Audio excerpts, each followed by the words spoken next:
Este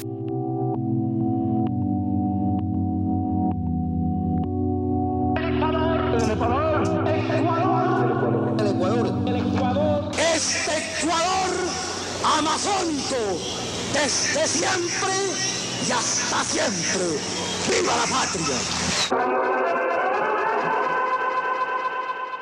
Bienvenidos a un nuevo episodio de 1979. Yo soy Eitel Zambrano junto a Adrián Cruz. ¿Cómo estás, Adrián? ¿Cómo estás, Eitel? Buenas noches. Buenas noches con los que nos ven.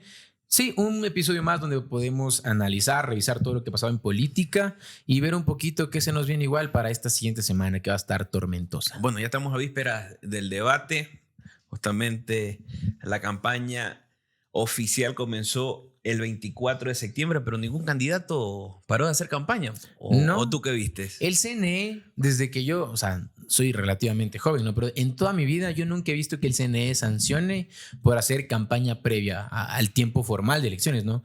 Entonces, ellos lo van a tapar como que estaban haciendo temas sociales, porque no estaban diciendo Novoa presidente, van a ocultar en estos vacíos legales chiquitos que hay, ¿no? Pero al final del día, la campaña empezó.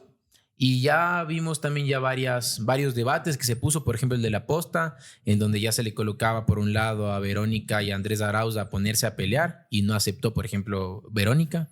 Claro. Entonces hay cosas que empezaron a verse en la campaña. Ahora, vemos que ambos candidatos han mantenido reuniones con diferentes gremios justamente para fortalecer su candidatura. ¿Cómo ves eso de ahí? Yo creo que me recuerda a Guillermo Lasso. Que me recuerda a Andrés Arauz en la primera campaña, en la primera vuelta y en la segunda. Es lo normal. Tú tienes que acercarte a los gremios que movilizan masivamente. Es lo normal. En Democaso tú tienes que acercarte a esos grupos de gente porque al final del día en tu primera o segunda vuelta no lograste topar y abarcar la mayoría de necesidades que tiene mucha gente. Entonces, me parece bien, pero yo no sé cuáles sean los intereses también que hayan por detrás. Esas reuniones no tenemos nosotros. Ese es el trabajo de los candidatos principales. Pero ¿qué pasa con los vicepresidentes, candidatos? Yo creo que ya se está un poquito mostrándose más Andrés Arauz. Verónica Abad está oculta. ¿Cuál está cometiendo más errores desde tu perspectiva? En teoría yo creería que si Verónica Abad participaría más, yo creo que sería la que se equivocaría más, porque tiene un discurso que es mucho más fácil de atacar que el que tiene Andrés Arauz. Al final Andrés Arauz lo puede un poco ocultar en temas técnico-económicos. Lo puede defender su discurso. Lo puede defender porque incluso hay mucha gente que comparte ese mismo criterio económico e ideológico que ellos defienden. Pero en cambio lo de Verónica Abad es netamente teórico. Es muy difícil compaginar o adherirse al sentimiento y al pensamiento de Verónica Abad si es que tienes ya, por ejemplo, un criterio mucho más emocional. Ahí no pega el debate de Verónica. Pero hay que ver. Los dos candidatos a la vicepresidencia son los que más te generan contenido para reprocharse, ¿no? Pero hay que ver qué pasa con ellos. Bueno, vemos que esa candidata está fuera del país, no tiene tanto protagonismo dentro del territorio. Andrés está con una estrategia mucho más de aire, de redes. Eso puede llegar a captar algunos votos. ¿Cómo ves la evolución de las encuestas? Mira que las encuestas, y no sé si te han pasado a ti, pero hay un montón de encuestas que te hablan, bueno, prácticamente se repite lo que la gente ya decía, que prácticamente Daniel Noboa llegaría a la presidencia de la República. Y eso es algo que no sé si es que me sorprende, pero según estas encuestas él estaría ganando con mucho menos de lo que yo me esperaba. Al menos esa es mi primera sensación. Yo creía que Daniel Noboa tenía para capitalizar fácilmente por encima del 56-57%. Pero vemos unas encuestas de Comunicaliza, que es el que más se ha acercado en estas últimas elecciones. Exactamente, pero ya ponen en una brecha de distancia poco menos, me parece, del 5%. Ajá. Y ese es el tema, si es que fuera de menos de 2%, yo te diría eso es empate técnico. Pero los correístas ya han manifestado que ellos están a 2 puntos. Hay que ver. Bueno, en estas últimas elecciones de febrero de 2023, las únicas encuestadoras que no se equivocaron fueron ellos. Recuerden, Pavel Muñoz, Paola Pavón, en Guayaquil, Aguiñaga, con Aquiles. Desde antes ya dijeron que en sus encuestadoras ya sabían el resultado final. Ujú. Ya, pero esos 2 puntos aún a mí me llaman la atención y me dicen, ok, sí puede ser que esté ganando Daniel Noboa, incluso para el sector correísta, ¿no? Bueno, hay que ver el debate el 1 de octubre, que eso es lo que ya va a definir por la cantidad de indecisos Poco que tiempo, queda. poco Ya tiempo. estamos a 2 días de que eso se dé y ellos van a tener prácticamente 13 días para poder hacer campaña y ya entrar ya al fin de semana donde va a terminar Sí. eso con la elección y nosotros ese domingo 15 de octubre sabremos si hay presidenta o presidente. Bueno, vamos continuando. ¿Qué piensas de esa discusión entre Gisela Bayona y Augusto Verduga? Augusto Verduga, y yo veía un tuit que Augusto Verduga se autodefendía en Twitter, o sea, es como que... Démosle un poquito más de contexto O sea, para que la gente Augusto Verduga estaba en una entrevista entienda. con Gisela Bayona y o sea, Augusto Verduga se puso a explicar un montón de cosas que lo mismo es siempre Miembro el del Trujillato. Consejo de Participación Ciudadana. Ajá, explicando que el Trujillato fue lo peor del mundo, hizo todo de forma discrecional, mala, lo que sea. Y Gisela Bayona le dice, pero ustedes no están haciendo su trabajo. Ustedes tienen que designar autoridades, ustedes tienen que cumplir con la función que se les otorga a través de la Constitución y por la cual los ecuatorianos les eligieron, les guste o no, a un montón de gente. Y él se pone a molestarse y se molesta. Consejero, ¿y usted está consciente que esto alimenta muchísimo las críticas de cuál es el propósito de la existencia del Consejo de Participación? No, estas son críticas de la opinión publicada de ustedes, los medios de comunicación, que siempre han querido, les incomoda el Consejo de Participación y les incomodan consejeros que el están... que ustedes no hagan su trabajo y que tengamos tantas autoridades sin ser designadas es culpa de la ¿Quiere que prensa. le responda o no? Ay. No se pregunte, usted no se responde. No, usted me está echando la culpa de que usted no puede hacer su trabajo, me le está echando a mí y al resto de la prensa ecuatoriana. Es chistosísimo esto. Es increíble. Sí. Yo no quiero responder, no tengo que responderle a los periodistas, yo le respondo a mis mandantes. Entonces no venga, consejero, ¿para qué viene? Nadie lo obligó. Pues. ¿Sabe qué? Muchísimas gracias, hasta luego, que le vaya muy bien. Ambos empiezan a alzarse la voz, Gisela Bayona y Augusto Verduga, y luego la pelea se transfiere después de la entrevista en Twitter también, en redes sociales se empiezan a mandar indirectas, como que la prensa corrupta que hablaba Rafael Correa. Claro, pero o sea, tirarle la culpa a los medios de comunicación. Y es básicamente lo que la fiscalía les está echando la culpa también en muchos momentos. O sea, no están haciendo trabajo. Su trabajo es designar autoridades de los poderes de control. Y no lo están haciendo. O sea, incluso, y es lo que ya hemos hablado, la Corte Constitucional le prohibió al Consejo de Participación Ciudadana que toque, tramite, modifique cualquier cosa que haya sido bajo en la etapa de Julio César Trujillo.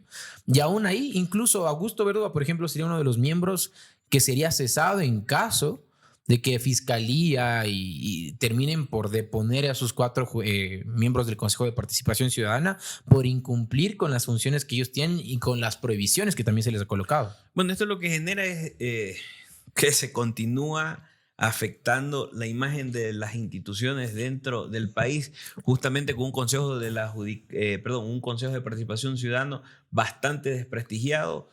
Tienen también el problema con la Corte Constitucional, el presidente con Fiscalía. precisamente.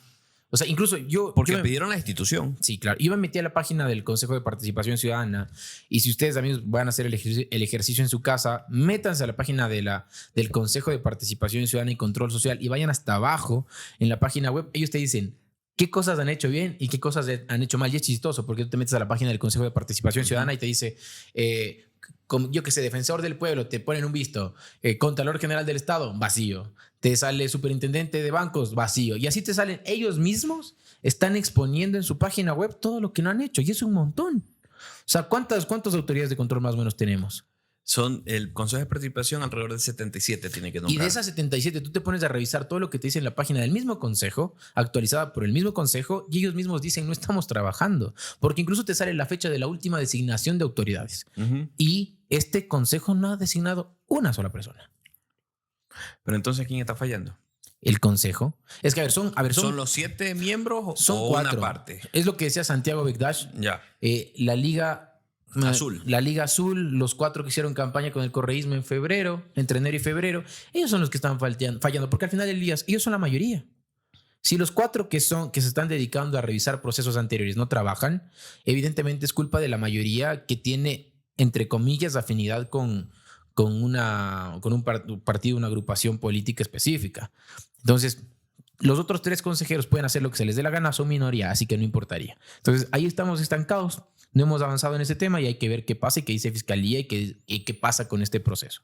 Ahora, continuando con el tema del Consejo de Participación Ciudadana y Control Social, vemos que ya existió la audiencia en la Corte Constitucional.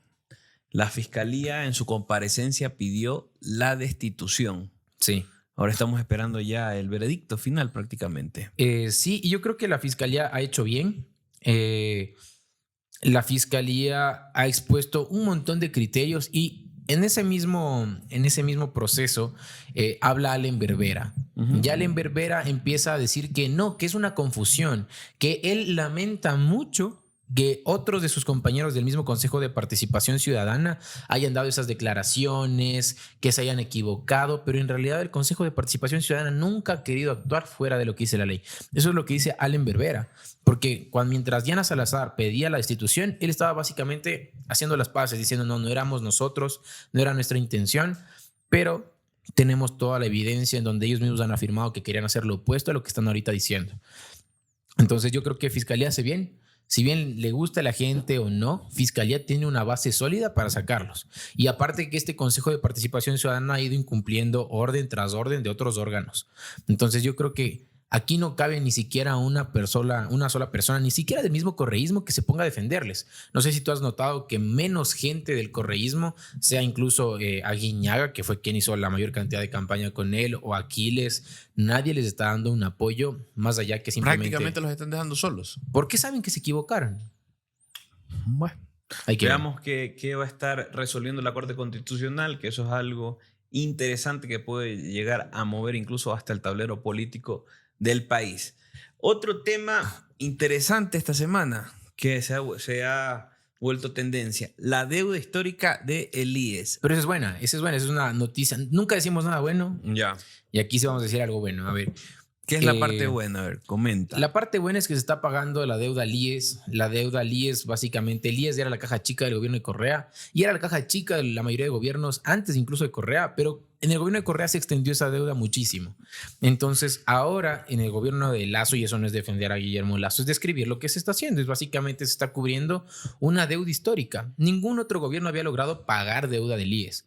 Eso significa que, por ejemplo, el siguiente gobierno no va a tener tanto miedo de que el IES quiebre o de que el IES deje de funcionar porque van a tener menor cantidad de obligaciones económicas con el Instituto Ecuatoriano de Seguridad Social. La deuda histórica que tiene el IES son de 12.518 millones de dólares. Eso es lo que debe el Estado al IES. Ahora, la queja que existe, porque se dio una reunión en Carondelet el 28 de septiembre del 2023, es que el Estado dejó de pagarle al IES le pagó hasta el mes de febrero y apenas pagó 347 millones de lo que tenía programado a la fecha. Pero es de la deuda. De 1.478 millones de dólares. Pero es de la deuda, porque al final del día tú tienes una deuda consolidada que entre el 2021 al 2023 ya se han pagado casi 4.000 millones de dólares. Claro, pero lo que ellos... la queja es que yo lo programado comparo recibir 1.474 millones de dólares,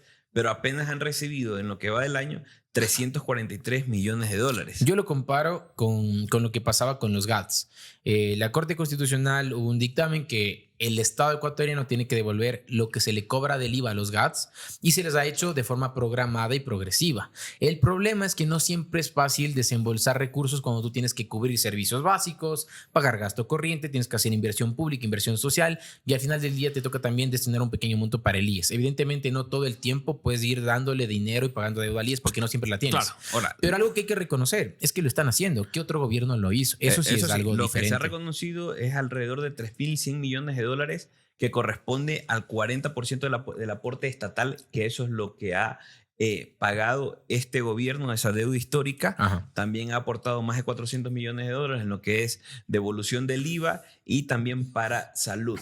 En ese sentido, se podría decir que se ha cumplido, pero existen aún quejas falta. de que, sí, aunque existe quejas, es que no están llegando las transferencias de lo que se tiene programado ya. Ajá. O sea, que esa es la queja real que existe. Pero yo entiendo que existan desfases. Y es que es lo que pasa con los GATS. Yo que trabajaba muy de cerca con los municipios, existía una programación que te decía, primero, vamos a pagar a los municipios más chiquitos porque son los que necesitan de forma mucho más emergente, luego vamos a pagar a los municipios medianos y al final a los más grandes, porque al final los grandes son autónomos, de cierta forma subsisten solo sin más recursos del Estado. Entonces, pero aún así, aunque había una programación y un orden de desembolsos, no siempre se podía, porque no siempre había el mismo volumen de dinero que se necesitaba pagar cada mes. Entonces yo lo entiendo, faltan de hacer muchas cosas, es más, la deuda sigue siendo del más del 50% del total, eso hay que decirlo, falta muchísimo por pagar, pero básicamente ya se ha pagado el 40% del 100% de la deuda. Con eso, el siguiente gobierno, lo repito, va a tener mucho menos riesgo de tener que simplemente preocuparse por el IES, porque el IES básicamente va a tener ya un colchón de pagos. Y el siguiente gobierno va a tener que seguir la programación que ya se va a dejar establecida y tiene que seguir pagando la deuda. Bueno, que al final, si no se cumple con esos pagos, la sostenibilidad del IES es la que se va a ver afectada. Y ahí sí vamos a tener que hablar de las 4 formas legales que tú tienes para aumentar la cantidad de dinero del IES. La primera, que es la más sana, aumentar empleo y que de ese empleo formal se genere más recursos, más aportes al IES. La segunda, que es a través del régimen internacional de multilaterales financiar, capitalizar el Instituto Ecuatoriano de Seguridad Social, dándoles algo a cambio que no tenemos, lastimosamente. Pero la tercera. Pero terminas adquiriendo una deuda. Y una deuda que no, luego tenemos que también pagar. O sea, le pagas al IES o le pagas al multilateral, pero te toca pagar. La tercera es aumentando la cantidad del aporte mensual del empleador y del empleado, lo cual yo creo que nadie va a querer. No. Y la cuarta también es otra que nadie quiere, pero que ya se habló mucho en esta campaña también, que es aumentar los años de jubilación, los años de trabajo que tú tengas que hacer para jubilarte. Son las 4 formas legales que tú tienes. Claro, eso es lo que han dicho algunos expertos sobre el análisis que hicieron al balance del IES para generarle la sostenibilidad. Obviamente la más amigable, la que todos queremos, es que el ecosistema laboral se fortalezca, que incrementen las fuentes de empleo para que, efecto dominó, incrementen de empleo formal, obviamente, claro, para que incrementen los afiliados y de esa manera lograr el equilibrio de sostenibilidad que se requiere. Y ahí doy un dato. A ver, si nosotros revisamos el ENEMDU, que es la Encuesta Nacional de Empleo, Desempleo y Subempleo del Ecuador, que se colocó desde el gobierno de Correa, que tenemos series históricas hasta el 2007, el promedio de desempleo en el Ecuador siempre está bordeado entre los 350,000 personas en el desempleo hasta los 400,000. Es una cifra que siempre está subiendo, bajando, siempre en el mismo margen. Nosotros durante más de 16, 17 años no hemos bajado ni subido mucho el tema del desempleo, hemos estado igual.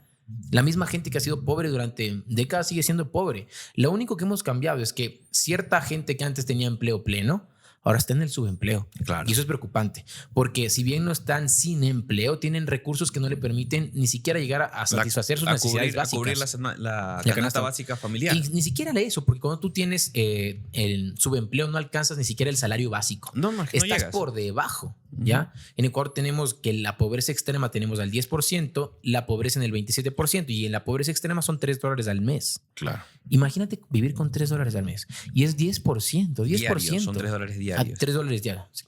$3 diarios. Es casi imposible vivir de esa forma. O sea, esa gente, ¿quién la está dando un apoyo, un soporte? Y teniendo en cuenta lo del INEC, no sé, haces el cálculo al 10% es mucha gente. Ya que tocaste el tema del INEC, ese censo polémico dice que somos casi 17 millones de ecuatorianos. 16.93. Ya. Pregunta básica aquí. ¿Tú fuiste censado? ¿A tu casa la fueron a censar? Fueron a pedirme... A ver, yo sí te digo que sí fueron, pero yo hice el censo en línea.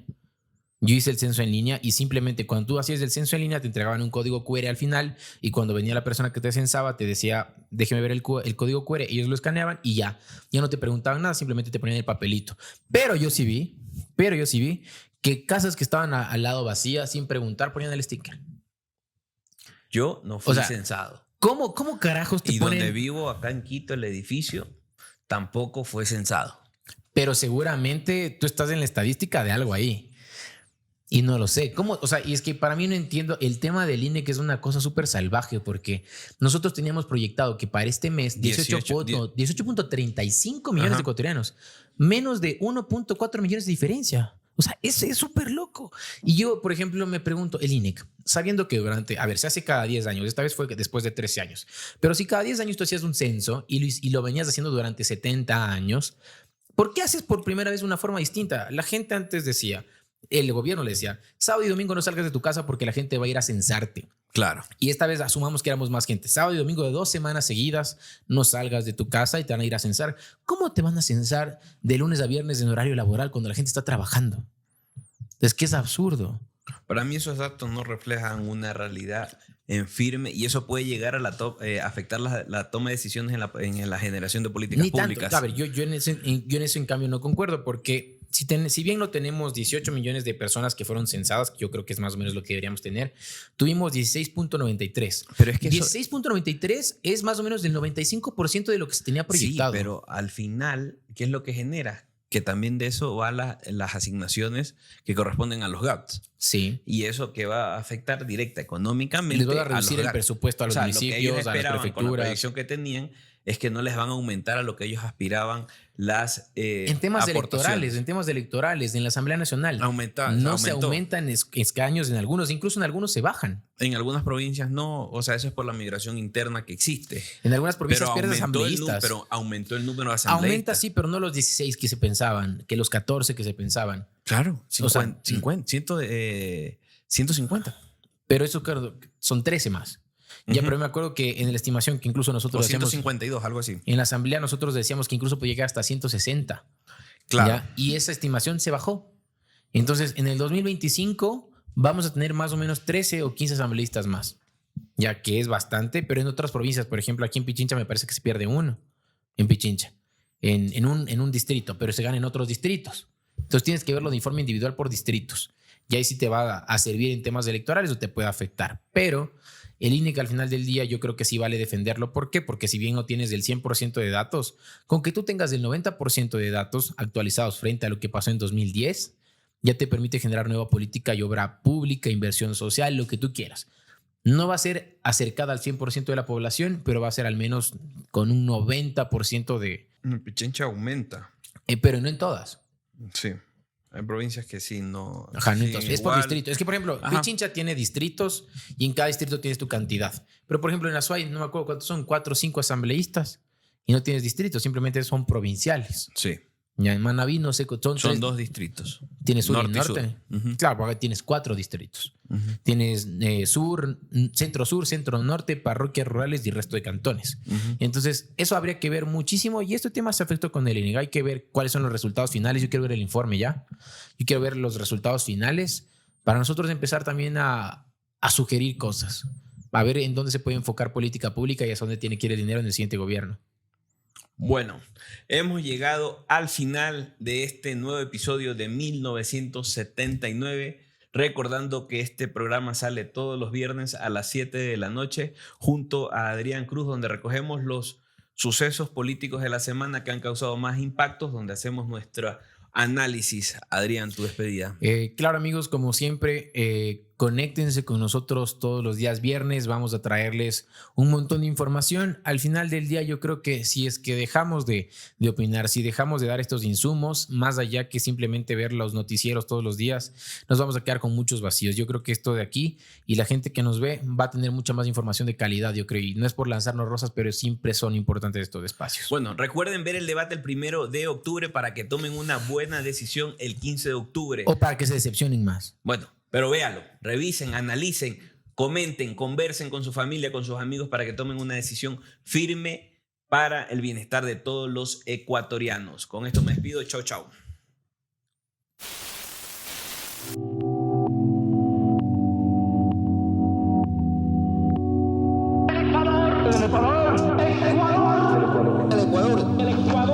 Este Ecuador amazónico, desde siempre y hasta siempre. ¡Viva la patria!